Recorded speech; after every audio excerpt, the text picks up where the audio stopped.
good to go. All right. So just met Joe here at the gas station. We're keeping our social distance, Of course, being safe. being safe. But he agreed to have a conversation about this question: what do you think happens after this life? And he said he has an interesting answer. So I'd love to hear it. So. I guess perhaps an interesting one for if this is for religious turn purpose. this up. Yeah. But I guess I don't know. First off, but Yeah. I say when people ask me about religion, I say that I'm spiritual, Uh-huh. but I don't really subscribe to any particular religion. Okay. I'm sort of like a hippie Mother Nature sort of thing like that. I believe All right. I believe in a karma, and that's like the driving force of why you should be good in my mind. Uh-huh. So like what goes around comes around.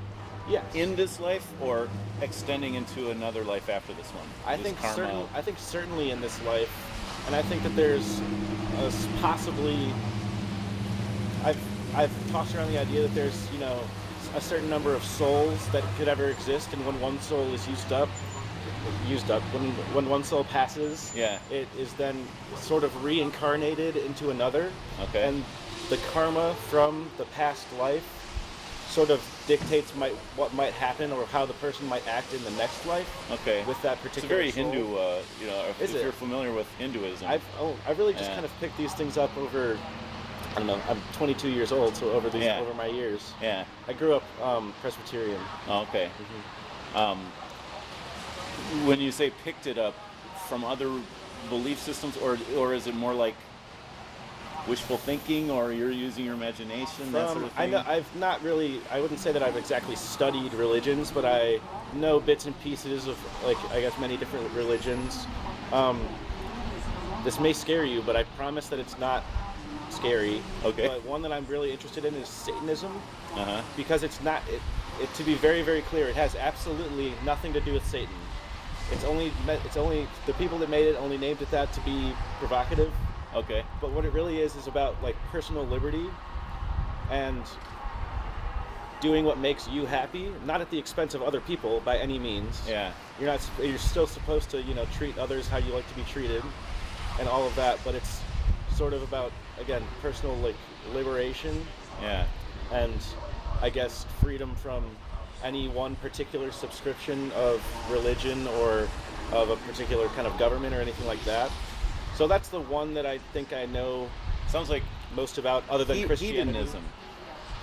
If you're familiar with hedonism, Not just exactly. kind of pursuit of pleasure or pursuit of personal happiness, Yeah, I suppose so. But I think when I think of hedonism, I think at the expense of whatever, because who cares? Sure. It's about me. Yeah. And that's not quite what I The understand Satanism to be. Isn't there a Satan's Bible or something like that? There's or a satanic Bible. Bible? But again, it has absolutely nothing to do with Satan. Okay. It's a common misconception. Yeah, I'm just wondering if there's another word for it. Then do you feel like you need to have the Satanism in there? I'm thinking also because you said you're like a hippie kind of nature living guy. Yeah. I think Wiccanism, Wicca is. It's pretty kind of similar to related Wicca, that. but Yeah. Wicca does have some negative aspects to it as well.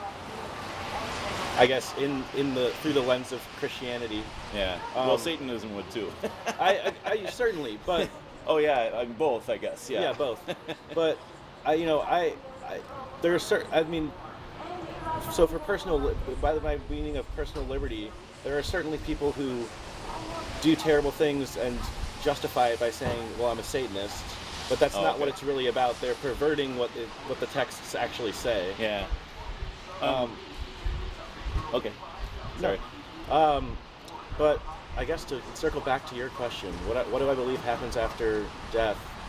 I think that it depends on what happens during your life, but I don't necessarily, and I could be very wrong. There's a lot of people that believe in heaven and hell, but I don't know if I do. Yeah. But that's my personal belief. So the whole idea of karma, the reward, I guess, or the punishment Sure. it's actually talking about reward and punishment. I think maybe more in a general sense, right? Yeah. Seems like, because obviously Christianity has a day of judgment and God, rewards and punishes and that sort of thing. Right. Do you feel like karma is somehow different than that? Not really. I guess it's just that I don't know if, I mean, I guess what I refer to as Mother Nature, or whatever the force is out there, is what you call God. I think that we're talking about the same thing. It's just a slightly different approach of the same sort of force, which I think is absolutely real and out there and powerful. Yeah. It's I guess I just don't call it God personally. More like I'm thinking an impersonal force. In my mind. Karma would be like, in my mind. Yeah. Yes. Yeah. Yeah, I think it's important to point out, though, that there's still this aspect of judgment, you know, and which we can't seem to escape from, you know, that somehow we're accountable to a higher source, sure, but or a higher power. I would point out that just, I don't know, like, how much you learned, you know, from your Presbyterian background. They probably have confirmation classes, things like that. The Bible actually says that we have a knowledge of good and evil, like a moral conscience, right? Okay. Yeah. That's actually God-given. In other words, you know, like when Adam and Eve sinned, you know, their eyes were open, they knew good from evil, you know, and from that point on, it talks about man having God's law in our hearts, you know. So even if we didn't even know the Ten Commandments, for example, or biblical morality, everyone has a sense of, I'm accountable, you know. And there's a right and wrong behavior. How I view that innate accountability is you know, I guess you could call it human nature, but humans have to be social beings. There's a ton of science about how isolation is not good for people at all, and I think that, you know, you can't be social and you can't be around people if you're going around, you know, killing people and disregarding how they're feeling and all of that. So I think it's sort of an innate. There is something innate within us, but I don't know if you can even call it exactly good or bad. It's just it's like for the collective good of humanity. Yeah. I mean, we definitely don't follow it necessarily. Not always, no. It's very. It would be very hard to follow the book on that. Yeah. So the way I think about it is, it's like I have a ref in my head that I have arguments with, and it's like, okay, but in this situation, I think I should be able to do this, you know. And sometimes the ref will let it slide, and other times they won't. Yeah. Yeah. But it's like, it's not a morality that I came up with. It's something outside of myself, you know, and. So the Bible would say that comes from God.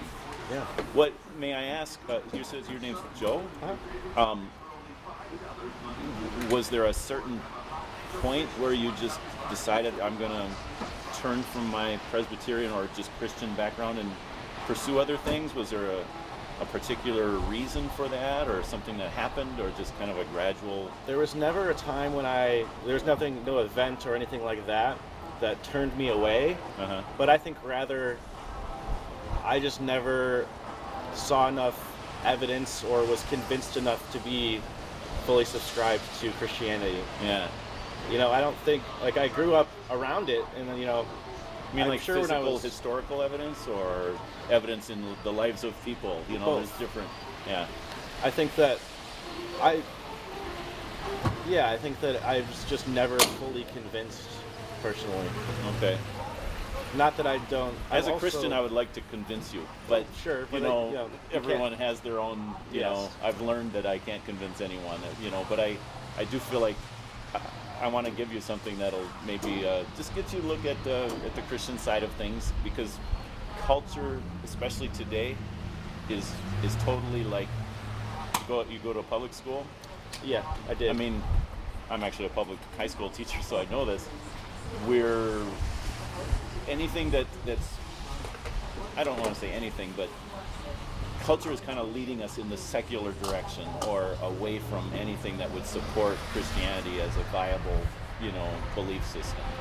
I think it's certainly a viable belief system. I don't disparage anybody for believing in Christianity. Yeah, it's definitely got morals and values and things like that. Most so definitely. I mean, I think that's still supported in our culture. But so I guess what I'm saying is, there's something called apologetics. Are you familiar with that term? Apologetics. I can infer, but inform me. It's like, it sounds like apologize, but it's a defense of whatever faith. So there's Muslim apologetics or Christian apologetics. So it's like, so I'm a Christian, and I know it's a faith. I know I believe by faith, but I do believe it's a reasonable faith. It's not like a blind faith. I don't just believe in like pink unicorns, you know, or something like that.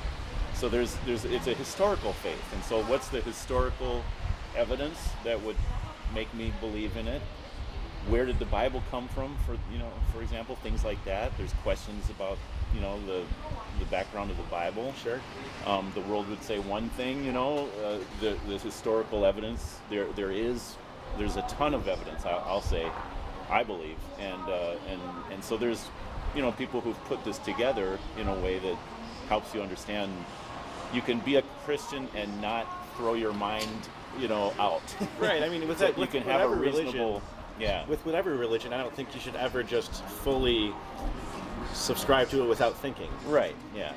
But and even to reject Christianity, a lot of, I would just say, look at the evidence for both sides. And so I would love to give you something to at least get you started in that direction, you know. But because I wouldn't call myself even an atheist. I'm more of I'm agnostic.